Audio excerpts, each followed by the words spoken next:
Bible, Daniel. We're picking up in Daniel chapter 7, and this is the natural transition in the book where we go from Daniel hearing other people's visions and dreams and interpreting them and the different stories. Now we're going pretty much into Daniel's visions and what he had. And in chapter 7, he has this vision of 4 beasts, and a very dramatic vision.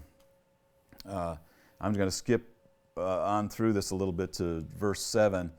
And he's looking at this 4th beast. He says, "After this I kept looking in the night visions, and behold, a 4th beast, dreadful and terrifying and extremely strong, and it had large iron teeth.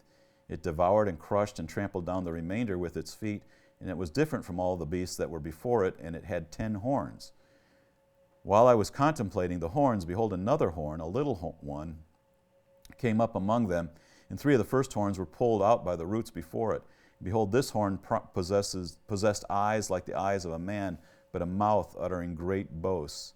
And so here he's seeing this, and there's these 4 kingdoms or 4 beasts, and once again they're representing kingdoms, and he's looking at this last one. And out of this last one arise these 10 horns, but then a little horn out of it that dislodges 3 of the other horns. And we see this as a theme that begins here in Daniel, but it continues all the way until we get the book of Revelation, and once again these same pictures are used. And what we see is the introduction of this little horn.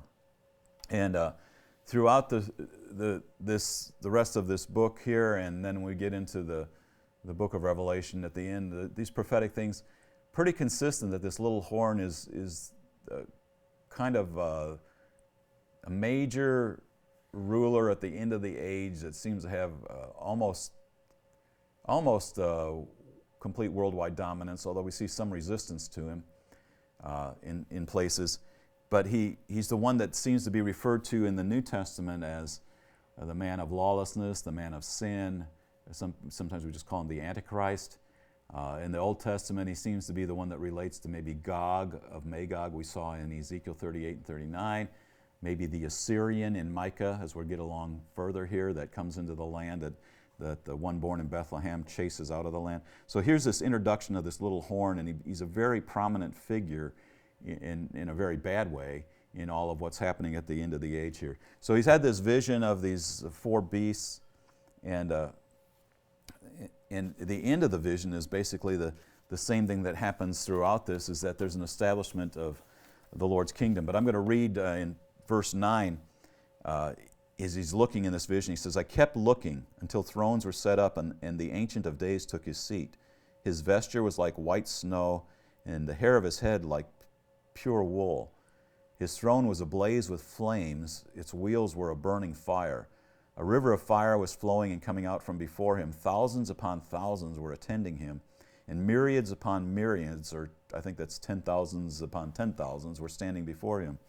The court sat, and the books were opened." Says, "Then I kept looking because of the sound of the boastful words which the horn was speaking. I kept looking until the beast was slain, and its body was destroyed and given to the burning fire. As for the rest of the beasts, their dominion was taken away, but an extension of life was granted to them for an appointed period of time." So he's talking about the destruction of this little beast who's speaking boastful words. We'll see this as a common theme as we go through here, is this one making declarations, claiming even that he's equal to the King of Kings, to the commander of the host, etc., etc. So we look through in verse 13 and 14, a key phrase here that's used prophetically as we get in the New Testament, really key here, is introduced in this one verse here in verse 13. "I kept looking into the night visions, and behold, with the clouds of heaven, one like a son of man was coming. He came up to the Ancient of Days and was presented before him." Now this introduction of the term son of man, Jesus used that in the New Testament. He referred to himself as a son of man. And it could be 2 different things. Ezekiel referred to it as the son of man, and it was talking about the son of a man. And here, when it's talked about in this sense, though, it's talking about a messianic figure. It's talking about the Messiah. It's the references here because what it says about him in verse 14, "And to him was given dominion, glory, and a kingdom, that all the peoples, nations, and men of every language might serve him. His dominion is an everlasting dominion which will not pass away, and his kingdom is one which will not be destroyed." So here we see this one who's called the Son of Man isn't just talking about a man. is talking about somebody who is given the kingdom and the rule and the dominion forever over a kingdom that will never be destroyed. So when Jesus comes on the scene, when he's using the term Son of Man, that's no small thing. The Son of Man, what it is a declaration. He's this one, this one that's spoken of as an eternal one that has eternal dominion that's just going to last forever and ever. He's the King. He's the true King of all kings and the Lord of all lords. And so we go on in this chapter in verse 17 and 18. I think that's it, chapter 7, 17 and 18. These great beasts, which are 4 in number, are 4 kings, and that could be stretched out to 4 kingdoms, it's essentially, who will arise from the earth. But the saints of the highest one will receive the kingdom and possess the kingdom forever, for all ages to come. So the conclusion, once again, is this.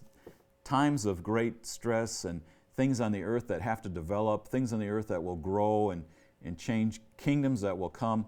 But in the end, it says the saints, the holy ones, the saints or the holy ones of the highest one will receive the kingdom and possess the kingdom forever, for all ages to come. So once again, the conclusion God's always bringing is this conclusion of victory for his people. I'm going to read just the last verses out of this chapter, quite a few of them here. In chapter 7, it says, verse 19, Then I desired to know the exact meaning of the 4th beast, which was different from all the others, exceedingly dreadful, with its teeth of iron, its claws of bronze, which devoured, crushed, and trampled down the remainder of with its feet. And the meaning of the 10 horns that were on its head, and the other horn which came up, before which 3 of them fell, namely, that horn which had eyes and a mouth uttering great boasts, and which was larger in appearance than its associates.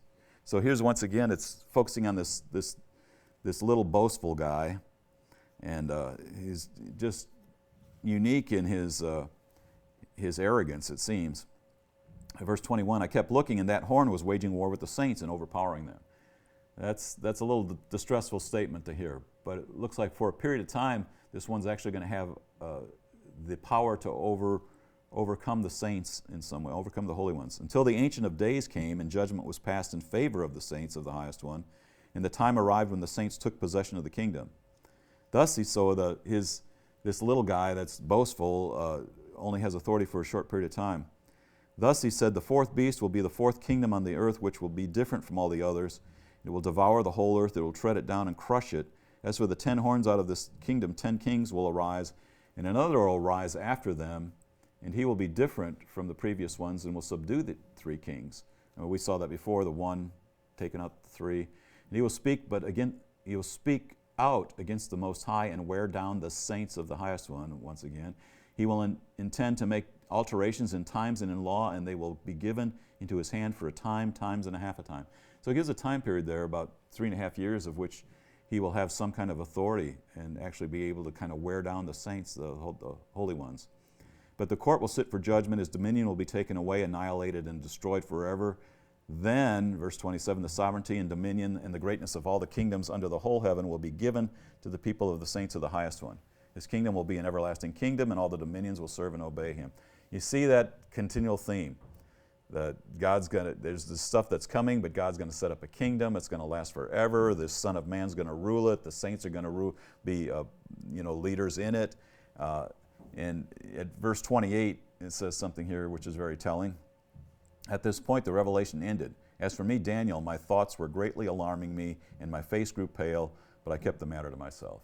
So, Daniel is greatly affected by these visions that he's having. I mean, they're terrorizing, they're awesome, they're kind of unbelievable, and he's gone from interpreting somebody else's to now he's having them. Before, other people were affected by the things they had. Now he's seeing and he's like, wow.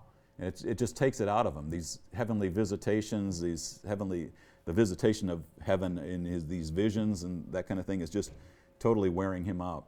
So we see that this first vision, it brings into this, to play a couple of things. This little horn is introduced, a guy who's very proud, speaks, exalts himself like the God of heaven. The Son of Man is introduced, and that becomes a real key theme that we need to understand. So when Jesus comes on the scene, we know a little bit more about the impact of what he says when he talks about being the Son of Man.